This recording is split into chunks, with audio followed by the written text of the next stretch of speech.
The parking assignment. The morning of my sister Elena's wedding, I received a text at 7:23 a.m. that made my coffee grow cold. David, need you here early for setup. Carlos thinks you should handle valet parking since you're between jobs anyway. Guest list is very upscale, so need someone responsible. Thanks. E. I was in my Washington apartment reviewing classified briefings for my role as Senior Policy Advisor to the Secretary of State when the message arrived. At 36, I'd spent the last 8 years working in international relations, with security clearance high enough to advise on Middle Eastern diplomatic initiatives and trade negotiations with foreign governments. My family knew I worked for the government, but they'd never bothered to ask about specifics. When I'd mentioned traveling frequently for work, they'd assumed I was probably a mid-level bureaucrat or maybe a government contractor struggling to find steady employment. The truth was more complicated. As Senior Policy Advisor for International Affairs, I reported directly to the Secretary of State and regularly briefed the President on foreign policy matters. My security detail, government transportation, and classified access weren't exactly entry-level government perks. I called Elena back. Elena, I'm not sure I understand. Valet parking. Oh good, you're awake. Carlos and I were talking about ways to help you feel useful at the wedding. Since you're not really established in your career yet, we thought this would be perfect. Carlos was Elena's fiancé, a successful real estate developer who'd made it clear he viewed my government work as essentially glorified unemployment. I'm not between jobs, Elena. I work for the State Department. Right, but you know how unstable government work can be. Carlos says people in your position are always getting laid off when administrations change. I looked around my apartment, where framed photos showed me with world leaders at international summits and diplomatic negotiations. The irony of being considered unstable while holding one of the most secure positions in foreign policy wasn't lost on me. Valet duty suits your career level, brother-in-law smirked. Elena continued, apparently quoting Carlos's assessment of my professional situation. Elena, I really don't think. David, please don't make this difficult. Carlos's family is very successful, and there will be some important business people at this wedding. We need everything to look professional. And you think having me park cars looks professional? We think having someone from the family handle it shows attention to detail. Plus, it's just for a few hours. The ceremony doesn't start until 4. After hanging up, I sat in my office for a long time looking at my schedule for the week. I was supposed to brief the secretary on Syrian negotiations Monday morning, attend a NATO strategy session Tuesday, and fly to Geneva for international trade talks on Thursday. But apparently my family thought I was qualified to park cars. I called my security coordinator, Agent Rebecca Martinez. Rebecca, I need to adjust my schedule for Saturday. Family wedding. No problem, sir. Should we arrange discreet security for the event? I don't think that will be necessary. Sir, given your clearance level and recent international exposure, protocol suggests. It's my sister's wedding, Rebecca. I'll be fine. Of course, sir. But we'll have agents on standby just in case. Build up. The valet station. Saturday afternoon, I arrived at the Grandview Country Club dressed in a simple black suit, ready to play whatever role my family had assigned me. The venue was impressive. Elena and Carlos had spared no expense for their celebration. Carlos greeted me at the service entrance with obvious satisfaction. David. Perfect timing. The valet company sent over their uniforms and equipment. He handed me a red vest and a clipboard with parking assignments. Carlos, this really isn't necessary. Come on, man. It's honest work and it'll be good for you to stay busy. Elena says you've been having trouble finding steady employment. I looked at the valet vest, then at Carlos, who clearly enjoyed the image of his successful wedding being served by his wife's underemployed brother. Where exactly did Elena get the idea that I'm unemployed? She said you work for the government, which basically means you're always one budget cut away from being laid off. At least this way you're contributing to the wedding instead of just eating free food. The condescension in his voice was unmistakable. Carlos had built his wealth through real estate deals and considered government work to be essentially charity for people who couldn't succeed in the private sector. I put on the vest and took the clipboard. Any specific instructions? Just park the cars efficiently and try to look professional. Some of these guests have very expensive vehicles. For the next 2 hours, I parked BMWs, Mercedes and Teslas while Elena and Carlos's guests enjoyed cocktails and hors d'oeuvres. The irony wasn't lost on me. I regularly rode in armored vehicles with diplomatic security details, but today I was parking them for people who viewed me as hired help. "Excuse me," said a distinguished older gentleman as he handed me his keys. "That's a new Porsche, so please be careful with it." "Of course, sir. Thank you. Good to see young people willing to work service jobs. Shows character." I nodded politely and parked his car between a Jaguar and a Range Rover, wondering what he'd think if he knew I'd been briefing the president on international trade policy the previous week. Around 3:30, I noticed unusual activity near the main entrance. 3 black SUVs had pulled into the circular drive, and several serious-looking individuals in dark suits were speaking with the country club's security staff. I recognized the vehicles immediately. They were State Department Diplomatic Security Service cars, the same type that transported me to high-level meetings and international negotiations. My phone buzzed with a call from Agent Martinez. "Sir, we have a situation. There's been a security alert regarding your location. We need to extract you immediately." "Extract me? From my sister's wedding?" "Sir, intelligence indicates a potential threat to high-level diplomatic personnel at your location. We're implementing emergency protocols." I looked around the parking lot, where I was standing in a valet vest holding car keys while federal agents prepared to implement diplomatic security protocols. "Rebecca, I'm parking cars. There's no security threat here." "Sir, we have orders to locate and secure any State Department personnel at this location." "Are you the David Morrison listed as Senior Policy Advisor for International Affairs?" Through my earpiece I could hear radio chatter about securing the perimeter and identifying the target for protection. "Yes, that's me." "Sir, we need you to identify yourself to our team immediately. They're having difficulty locating a senior diplomatic official at this venue." I looked down at my valet vest and clipboard, then at the federal agents scanning the crowd for someone who looked like a high-ranking government official. The diplomatic security detail looking for their chief advisor wiped the smile away. "I'll make contact now." Revelation: the security extraction. I approached the lead agent who was consulting a tablet while surveying the wedding guests through the country club's main windows. "Agent Johnson?"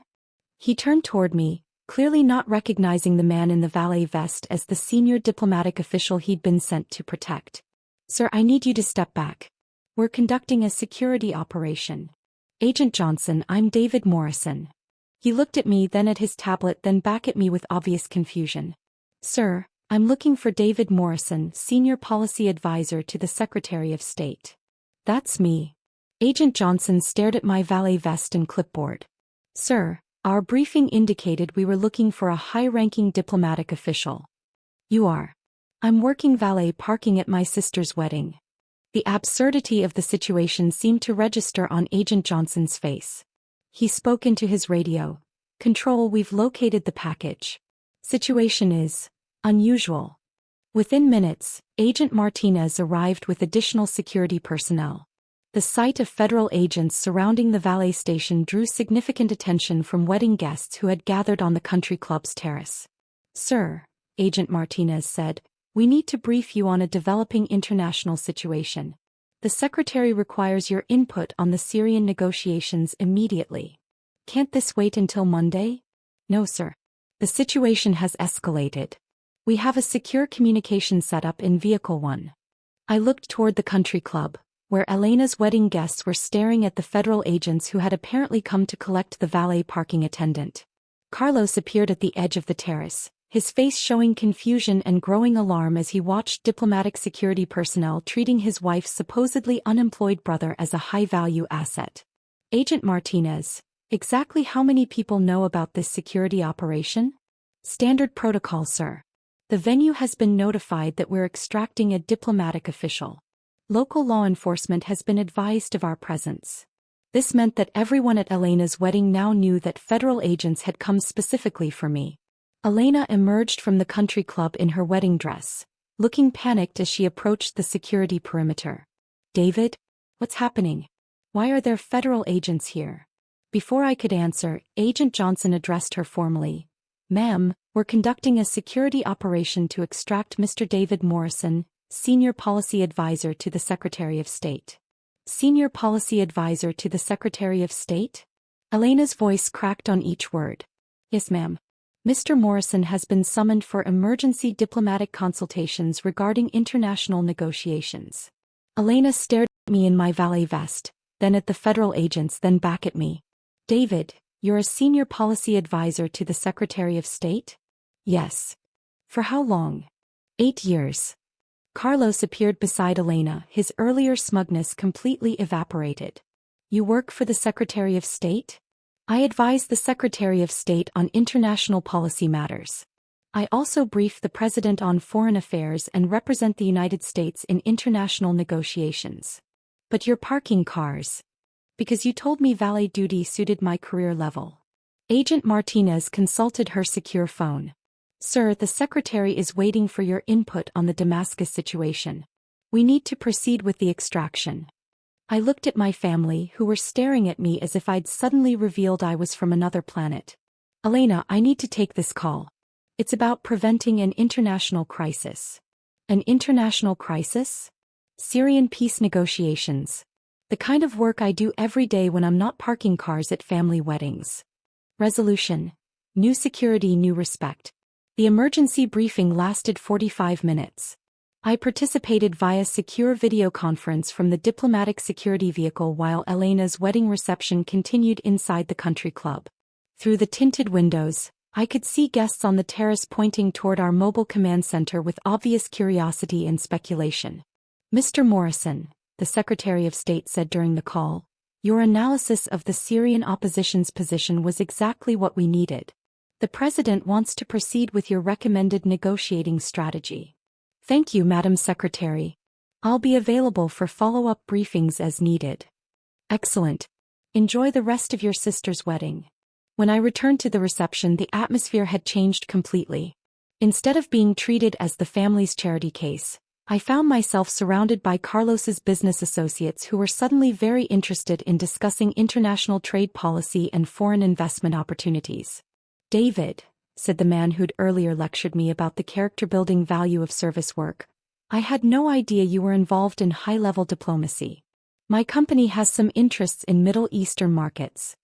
Elena approached during the cocktail hour, still in her wedding dress but looking considerably more subdued than she had that morning. David, I owe you an enormous apology. For what? For assuming you were unemployed. For making you park cars. For thinking Carlos's assessment of your career was accurate. Carlos wasn't entirely wrong. Government work can be unstable. David, you advise the President. You negotiate with foreign governments. You have a federal security detail. I looked around the reception, where federal agents maintained a discreet perimeter while I enjoyed wedding cake and congratulated my sister on her marriage. I've always preferred to keep my work private at family events. But why didn't you tell us how successful you are? Because success isn't measured by how impressed people are with your job title. I'm the same person whether I'm advising the Secretary of State or parking cars. Carlos joined our conversation looking genuinely remorseful. David, I completely misjudged your situation. If I'd known about your position, you would have treated me differently because of my security clearance, not because I'm Elena's brother. The conversation was interrupted by Agent Martinez, who approached with an update. Sir, the Syrian situation has been resolved using your recommended approach. The Secretary sends her thanks. Thank you, Agent Martinez. Elena stared at this exchange. This is really your normal life? This is my job, Elena. International crisis management, diplomatic negotiations, foreign policy development. The same work I've been doing for 8 years while you assumed I was struggling to find employment. 3 months later, our family dynamic had shifted completely. My parents started asking detailed questions about my work and expressing genuine pride in my diplomatic achievements. Elena and Carlos invited me to speak at an international business conference they were attending. I want people to know my brother helps prevent international conflicts, Elena said when she introduced me to their professional network. But the most significant change was in how we communicated.